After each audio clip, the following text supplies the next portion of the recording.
tem vários semicondutores que ele vai emitir uma luz num comprimento de onda que o nosso olho não consegue ver. É um diodo comum, não o LED. Né? O LED ele emite luz num comprimento que a gente diz, isso é azul, isso é verde, isso é não sei o quê. Já o diodo comum, ele emite uma luz como uma célula fotovoltaica, ela emite uma luz, só que o nosso olho não consegue ver. Ele emite no baixo infravermelho ali. Né? E aí, o que a gente faz?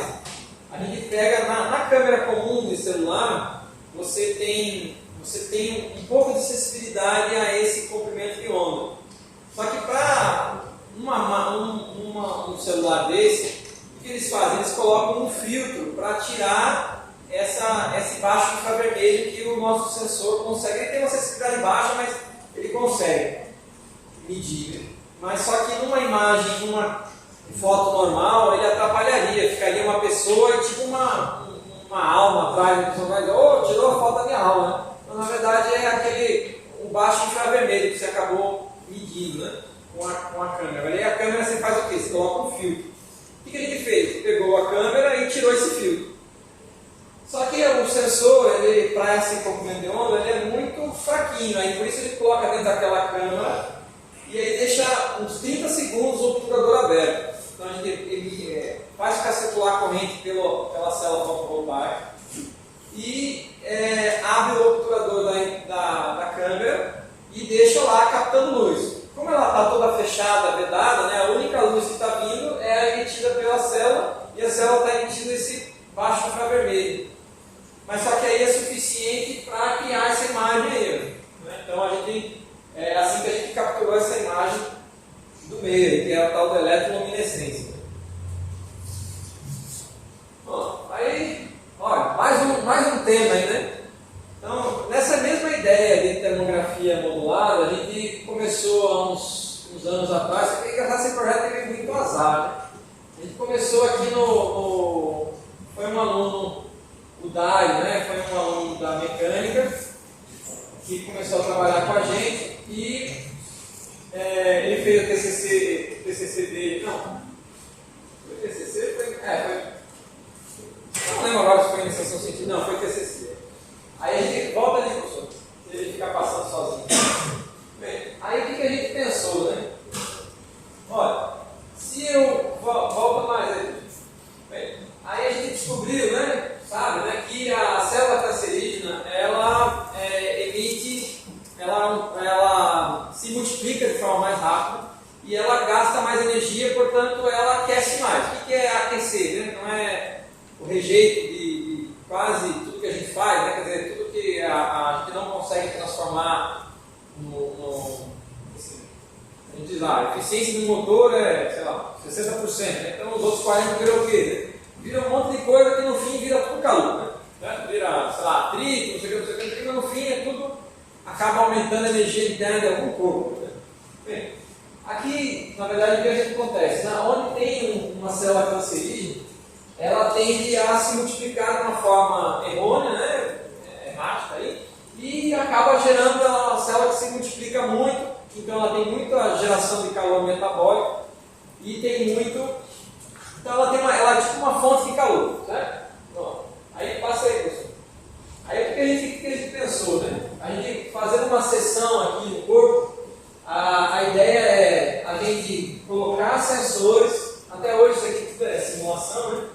A gente colocar sensores em volta do corpo, né? Vai passando no corpo. Aí ali é a ideia de montar o circuito lá. Aí o que a gente faz? Aqui está o câncer, por exemplo, né? Ou o molo, sei lá o que seja. Né? Aí a ideia é a gente emitir uma onda térmica aqui e medir os demais, depois mudar a posição. Volta aqui, por favor. Bota mais uma. Tá, pode passar. Bem, o nome disso é tomografia, né? Você já conhece o nome, né? Qual a ideia, né? É você ir girando isso aqui. Então, olha, eu estou emitindo aqui e medindo nos demais, depois eu mudo para cá e meço nos demais, depois eu mudo para cá e assim eu dou a volta. Essa é a ideia do tomógrafo.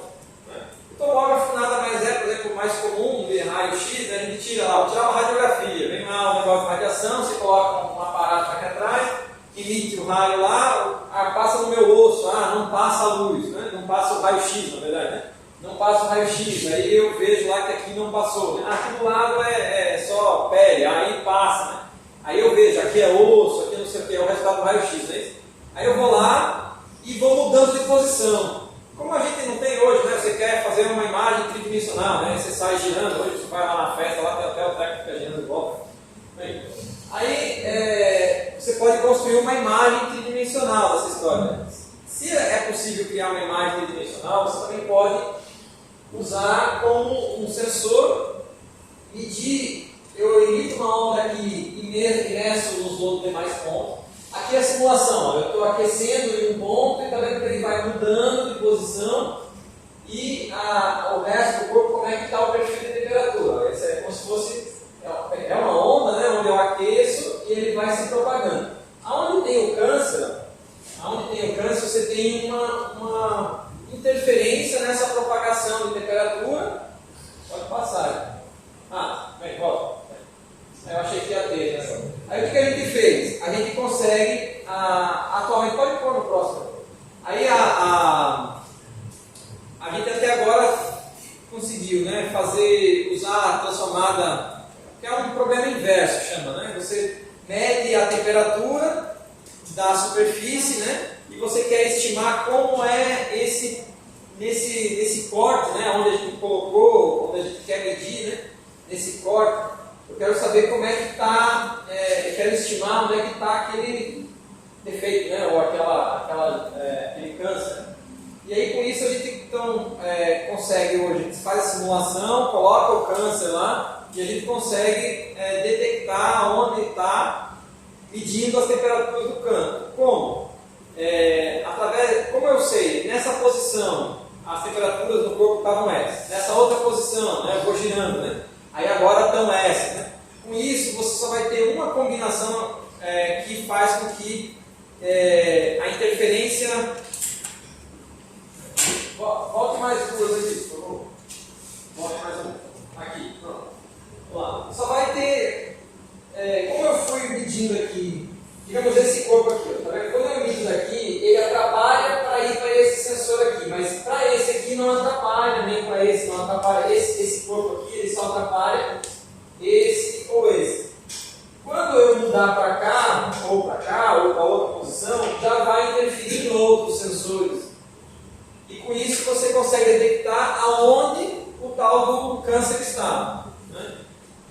Isso é usado para várias áreas. Aí a nossa ideia só é porque é uma tomografia térmica. Né? Então tem tomografia de raio-x, que é mais comum, tem vários tipos de tomografia. Né? A nossa seria térmica, né?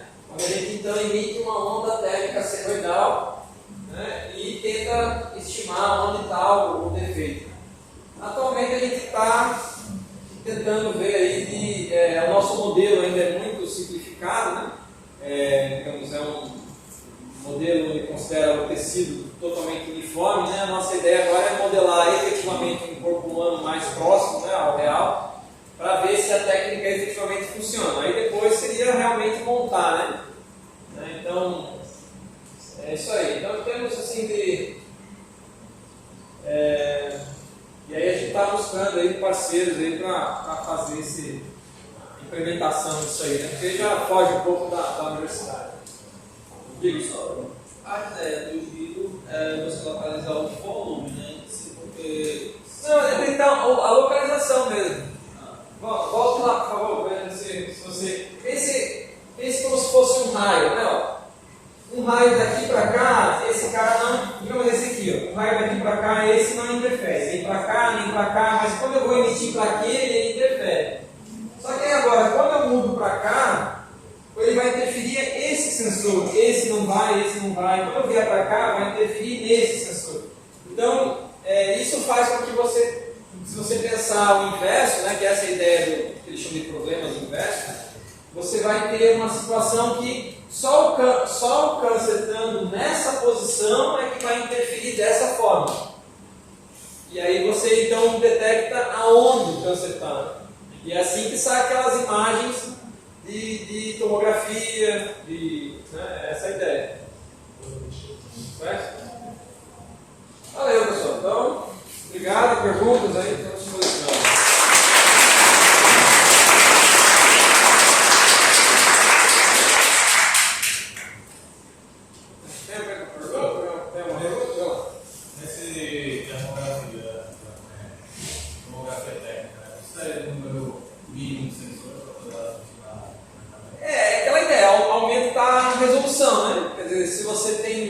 sensores, você consegue ter mais precisão de onde está o defeito, vamos dizer assim, né? Onde é que está ocorrendo essa geração de calor não natural, né? Aí a questão da gente emitir uma onda, que eu falei, né, uma onda senoidal, é porque no corpo humano não tem nada que tem esse perfil, né? Então, porque a gente pode, e é usado hoje, a termografia passiva para esse tipo de detecção também. Então você vai lá, tira uma foto, e aonde está mais quente, você tenta imaginar que aquilo ali, só que aquele aquecimento naquela parte do corpo, sei lá, pode ser um simples hematoma, pode ser alguma outra coisa natural, porque esse aquecimento está mais quente, mas não quer dizer que, no nosso caso aqui, como é senoidal, né, a vantagem é que quando você imprime o ritmo, assim, você que diz como é para o corpo se comportar, é que tudo que não se comporta com aquela frequência, que vamos lá, a frequência ela é característica do teu. Como você sabe qual a frequência, você sabe que todo o resto que não tiver naquela frequência, você pode eliminar, né? Então, por exemplo, eu vou lá e mando uma luz azul, né? Aí eu vou lá e coloco agora uma luz vermelha, né? Aí, claro, a cor muda, mas se eu colocar no final lá um prisma, eu consigo separar o azul que eu emiti, o vermelho que eu emiti, todos separados. É assim que funciona uma fibra ótica, por exemplo. Ela consegue separar as várias cores lá dentro, e o que eu mandei em azul não interfere no que eu mandei em vermelho, que não interfere. Então as frequências, elas são separando, depois você emite, né, as várias frequências, e lá na frente, você separando elas, você tem as informações todas separadas, né, e uma não interfere na outra, né, depois você consegue separar elas totalmente, e essa é a principal vantagem de você implementar uma frequência que você queira, né, porque aí tudo que estiver naquela frequência foi você que provocou, então não é natural, né? Então por isso a gente teria certeza que o câncer está ali, porque o corpo humano nunca geraria uma frequência daquela. Não é natural. Existem outros exames que são utilizados, né, para saber onde está a localização do câncer, qual é o tamanho do tumor, etc. Só que eles apresentam isso com a saúde humana.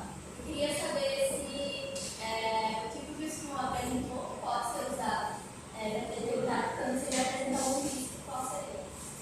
Isso, né, mamografia, por exemplo, como esse caso do câncer humano, né, ou mesmo outros, realmente é uma radiação, né, sempre pode, essa quantidade de exames, né, que a pessoa é obrigada a fazer durante a vida, acaba podendo causar algum mal, né, e a ideia justamente dessa linha é melhorar, dessa linha de pesquisa, justamente melhorar isso, né. A gente tem um problema sério, ele não teria nenhum problema desse sentido da saúde, mas se você observar, volte ali no lugar que fica ali mexendo direto, veja a variação de temperatura, né? Então a gente tem aí, ficaria aquecendo o corpo, né? Sei lá, embora esse aí está mostrando rápido, mas é bem lento, né? Primeiro é o tempo, né? E depois é essa amplitude térmica que é muito grande, eu acho que seria bastante desconfortável, né? Mas a ideia é melhorar isso, né? A gente está tentando melhorar nesse sentido, mas hoje a gente consegue detectar, e tudo em simulação, obviamente, né? Detectar tumores do mesmo tamanho que a mamografia consegue, por exemplo, mas só que a amplitude térmica ainda está nessa linha, entre 40, então tem uma variação de 30 graus, né? É muito, né? Eu acho que a gente tem que diminuir isso, né? E também o tempo, né? Como essa onda aqui, ela demora, para a gente poder fazer um ensaio desse, demoraria, para cada ponto hoje demora mais que 1 hora, né? Então a ideia inicial, né, seria, por exemplo, sei lá, nesse caso aí, né, seria tipo um sutiã que você leva para casa e ele fica lá aquecendo e resfriando, fica lá, você passa uma semana com o negócio, um dia, sei lá, né? Então seria, a vantagem é que é barato, né? Assim, não teria nenhum grande custo, sim, de fazer isso, mas o desconforto ainda imagino que seja um grande problema, e o tempo, né? Só que assim, como você sabe, bem, claro, tem todo um melhor, mas assim, é possível. Então, senoidal não é a melhor forma, né? É a forma que a gente usa porque é a forma que a gente mais aprende, que é o desenvolvimento tecnológico a gente ainda está numa área, numa região de curva ascendente, vamos dizer assim, né, de desenvolvimento. E aí, você aplicar, como a gente estava falando, negócio de vibração, né? Quando a gente analisa uma senoide, né, a gente aprende sobre o sistema. Né? Então, para quem já chegou lá, por exemplo, em controle, né, você pode caracterizar um controle em função da resposta em frequência que ele tem. Né? Então, na verdade, aqui a gente começa, em geral, o desenvolvimento desse tipo de coisa com senoides e tal, porque ele ajuda a gente a aprender. Né? Mas futuramente a gente pode usar outros. Que veja, se eu sei o que eu estou emitindo, eu tenho uma grande vantagem. Eu sei já. Né? Então, eu posso emitir uma onda totalmente maluca, simultânea em vários pontos, por exemplo, cada um. Vamos pensar só em senoides. Eu poderia emitir com uma frequência do lado de cá, outra frequência do lado de cá, outra frequência do lado de lá, e tudo ao mesmo tempo, só que em frequências diferentes. Como eu falei para vocês, as frequências não se misturam. Né? Então eu posso medir em outra posição. O que eu medi nessa frequência foi daquele sensor. O que eu medi nessa frequência foi do outro sensor. Então, tem várias formas de melhorar isso, mas atualmente ele tem esse problema de amplitude térmica muito grande, demora muito, né? E a gente ainda não sabe, na verdade, numa situação real, né? Onde o corpo humano é bem mais complexo do que um corpo uniforme, como a gente simulou aí, como se fosse aquele lá em fenômeno de transporte que vocês falam lá, sei lá, você tem um corpo, um material contínuo, né? Ele está trafegando nesse negócio, ele tem lá a geração de calor metabólico, não sei o que, mas tem perfusão sanguínea, né? Que ele diferencia, né, do corpo humano o que seria tipo uma veia que aquece o corpo ou ele realmente tipo uma potência, tipo uma resistência, ele acrescenta. Ele tem essa diferenciação, mas assim, ainda tem muita coisa para fazer. A gente tem a patente desse negócio. Essa diferença de temperatura, por exemplo, se usar um específico, pode não acontecer alguma coisa, mas essa diferença de temperatura, por exemplo, a 40 ou a 10, não pode causar algum problema, porque seria o mesmo resultado, não é? Pois é. Esse é um problema sério, né, que a gente ainda não chegou nesse nível de detalhe, mas pode, concordo contigo. Na verdade, o corpo humano, né, se a gente está numa, sei lá, se ele começa a notar variações de temperatura, né, ele vai reagir, né, ele vai achar, o maluco se jogou na neve, o maluco, sei lá, está no sol, né, sai daí, né. É a insolação que a gente sofre, o nosso corpo reage, né. Então pode ter efeitos não positivos também. Pode, né? Não saberia lhe dizer, né, quais são todos os efeitos negativos que isso poderia provocar, né? Mas sim pode. Né? O corpo pode achar que você está tendo, sei lá, uma convulsão, sei lá, estou chutando, mas assim, alguma coisa, você está tendo algum chilique. Né? Mas ele está vendo algo não natural, né? Então aí também, mas isso seria igual, puxando também com um paralelo aí com o professor Alexandre mostrou, né?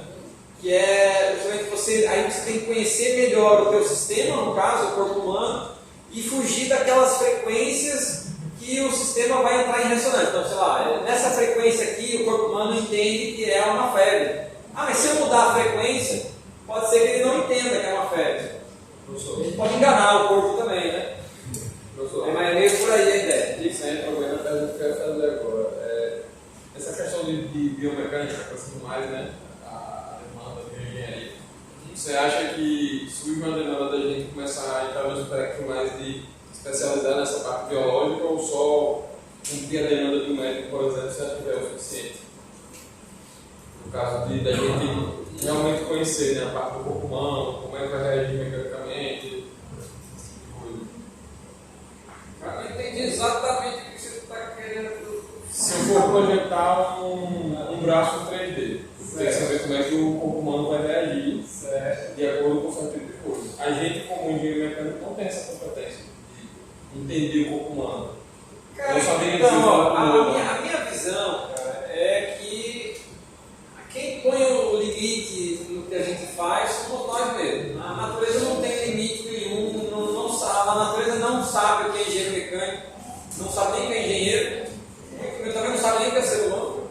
Então, a natureza não liga para isso, não está nem aí para a gente. Né? Se você está lá naquele. Né? Então, você não se limite, né? Quer dizer, essa invenção, né, que a gente precisa.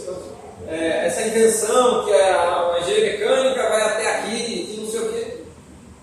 Só hoje não tem mais esse limite. Hoje você tem tudo aí na internet, tem informação, não falta. Né? Agora, claro, bastante difícil, né, é a gente filtrar e assim, ter foco. Né? Isso é muito difícil. Né? Eu vejo, né, que cada vez mais, como a gente tem essa facilidade de informação, né? E eu não sei se isso, né, sei lá, né? Digamos assim. Veja, quando eu comecei a fazer a ciência, né, pesquisa mesmo, quando eu fui fazer o mestrado, o meu orientador sentou lá e disse: ó, você tem que pegar essas pastinhas aqui, e aí você guarda os artigos, você estudou esse aqui, você guarda, arquiva, né, guarda, você vai precisar lá na frente. Né? Isso foi o que? Em 2003. Então era assim, pastinha para guardar. Hoje faz sentido isso? Nenhum. Pô. Hoje a pessoa entra lá no negócio, sai baixando um monte de negócio e fala: pra que você vai ficar baixando? Já está tudo lá na internet. Você entra hoje e está lá, entra amanhã e está lá. Então, deixe lá. Se você não está usando, deixa lá. Aí você tem que dar uma olhada se aquilo bate para você, daí você pega, baixa aquele que você quer efetivamente estudar, ler, não sei o que. Não adianta você ficar enchendo. Eu tenho um HD com 1 GB de papers, de livros, e eu baixei já todos os livros da engenharia mecânica. Legal. Você realmente. Né? Mas não serve para nada se você não usar, né? Você tem que usar, você tem que. Assim, não sei se é isso que você está. Mas assim, eu acho que não. Você tem que ir em tudo. Você não está vendo aí meus negócios, você tem que ir em tudo. Não tem problema não. Agora, o que acontece? Eu não vou chegar aqui, por exemplo, essa história. Por exemplo, termografia, o que eu fiz?